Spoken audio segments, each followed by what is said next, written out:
ওই দীঘা পর্যটক কেন্দ্রে দীঘা দেখার জন্য, সমুদ্রে দেখার জন্য ওখানে মুসলমানরাও যায়, আদার্স অন্য কোনো ধর্মের মানুষেরও যায়। তাহলে আজকে যদি বলে এখানে একটা মন্দির, জগন্নাথ মন্দির হয়েছে, এখানে একটা মসজিদ করতে হবে, তাহলে খ্রিস্টানরা বলবে আমাদের এখানে একটা গির্জার দরকার, গির্জা করতে হবে। তাহলে দেশটা কোথায় যাবে? ধর্মশালা হবে, দেশটা হবে ধর্মশালা। দিন দিন স্কুল কলেজে তালা পড়ছে, প্রাইমারি স্কুলে ছাত্রছাত্রী নেই, মাস্টাররা গল্প করে সারাদিন কাটিয়ে দেয়, যে নিয়ম মতন স্কুলে আসে না। আমরা চোখে দেখতে পাচ্ছি প্রায় স্কুল মাস্টাররা যেখানে 10টায় যাওয়ার কথা সেখানে একটায় যায়, কেউ 12:30টায় যায়, কেউ গিয়ে চলে আসে সই সাহেব স্বাক্ষর করে। প্রতিবাদ নেই, আন্দোলন নেই। একটা ছেলে, আমি চ্যালেঞ্জ করে বলছি, যারা 11, 12 পরে, বিএ, হায়ার সেকেন্ডারি যারা পড়াশোনা করেছে, আমি অনেক স্কুল মাস্টারকে পরীক্ষা করে দেখেছি 4 লাইন রবীন্দ্রনাথের কবিতা বলতে পারেনি। যাদের 1 লাখ টাকা বেতন, তারা আমার সামনে রবীন্দ্রনাথের 4 লাইন কবিতা বলতে পারবে না। এর আজকে স্কুলে মাস্টারি করছে। আর এক শ্রেণীর মানুষ ফায়দা লোটার জন্য প্রাইভেট স্কুল করে তুলেছে। সেই প্রাইভেট স্কুল করে তোলার জন্য শিক্ষার নামে ব্যবসা চলছে।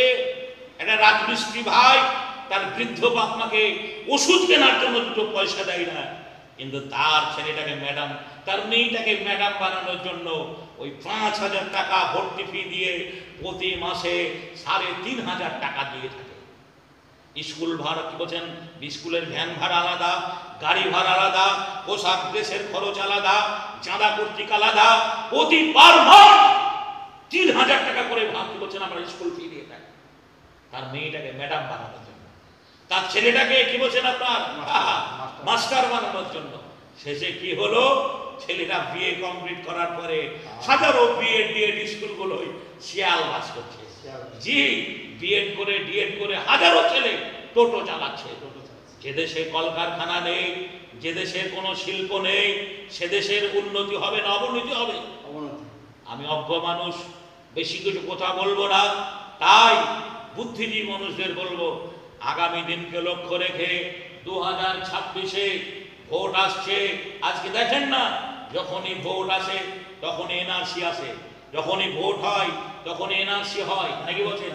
এনআরসি হয় আর মুসলমানদের ভয় দেখায়। আরে মুসলমানরা এই দেশে জন্মগ্রহণ করেছে, মুসলমানদের এই দেশে মুসলমানরা পাকিস্তান থেকে আসেনি, আফগানিস্তান থেকে আসেনি, বাংলাদেশ থেকে আসেনি। যদি এনআরসি হয় আলহামদুলিল্লাহ, নিখুঁত ভাবে এনআরসি করা হোক, গোটা পশ্চিম বাংলা ফাঁকা হয়ে যাবে। বলবেন কেন? একেবারে কোচবিহার থেকে শুরু করে একবার ডায়মন্ড হারবার পর্যন্ত, আমি যতগুলো এলাকা জানি, শিলিগুড়ি থেকে শুরু করে, 2 দিনাজপুর থেকে শুরু করে, মালদা বর্ডার থেকে শুরু করে, এদিকে আমার ধরেন জলঙ্গি থেকে শুরু করে, করিমপুর, বেতাই, তেহট্ট, নাজিরপুর, একেবারে বনগাঁ কি বলছেন পোল হয়ে চলে গেল আপনার রানাঘাট, শান্তিপুর, নদিয়া হয়ে একেবারে কলকাতা, বারাসাত হয়ে চলে গেল। সব রিফিউজির দল এদেশে ছেয়ে আছে, আর গোটা কলকাতাটা বিহারি আছে। আজকে বাংলাভাষী দিয়ে বাংলাভাষী মুসলমানরা মার খাচ্ছে, বাংলাভাষী মুসলমানরা বলছেন কর্মীরা বিদেশে গিয়ে মার খাচ্ছে। আপনি টিকিট কাটতে যাবেন রেলে, দেখবেন হিন্দিতে কথা বলছেন, হিন্দি